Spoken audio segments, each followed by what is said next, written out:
Hey, I make board game prototypes, lots of them. This means I make lots of cards, and my source data for these cards usually looks like this. Then if I'm to change something in this data, I have to edit my image files for the cards, then rebuild the sheets for these cards, then upload to the tabletop, and it's not pretty and it's pretty tedious. So I decided to fix this. Let me show you something. I made this little tool which takes care of the most of this process. Let me check if it works. Yep. What does it do? It takes some Google Spreadsheet data, a description of how to build a deck, like this one. There you, for example, set the size of your cards, the data, or the link where it takes the data from, some instructions where to place elements on the card, like images or rectangles or text fields,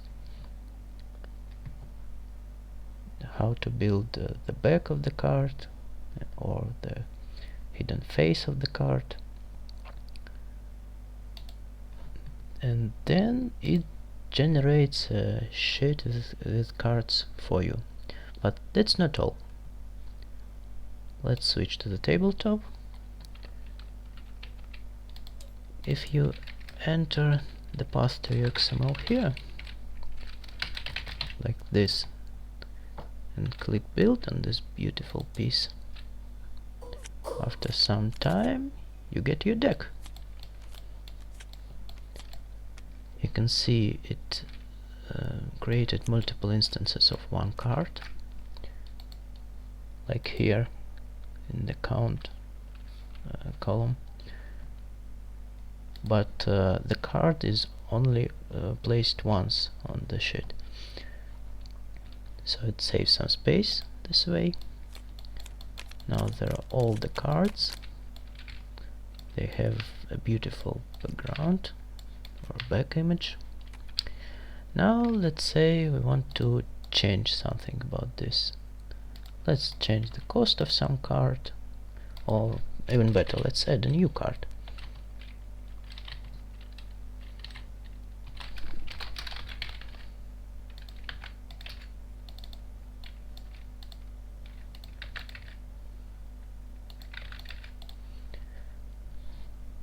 What do we do to upload it to the TTS? Oh, we just click this button again. And here we go. Where is our new card? Oh, here it is. Let me show how it works for my real card game I am developing now.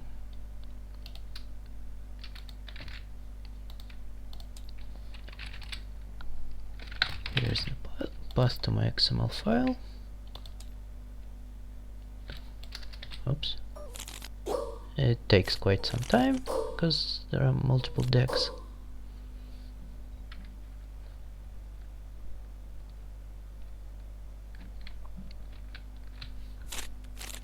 But here we go. Here are my decks, and here's my data from which the decks were generated. You can see it's pretty neat, and you can change any value, and just one click of a button change the cards in the tabletop sim. And you don't need that much code to do it. Just describe where and how and what data to place on the card. So for example, for my monster card, the most interesting here, I have a background, this.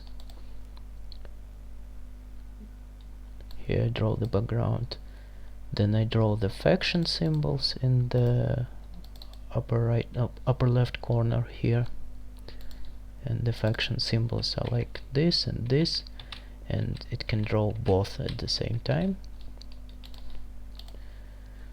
Then I draw the monster image on the card like this, and then I draw some text like it's HP in the upper left corner here, it starts in the lower left corner, and it's text here. And this is what I get.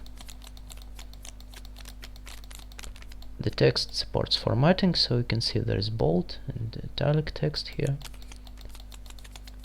And I don't see it here, but for example, here it supports embedding images into the text. Well, like in our first deck.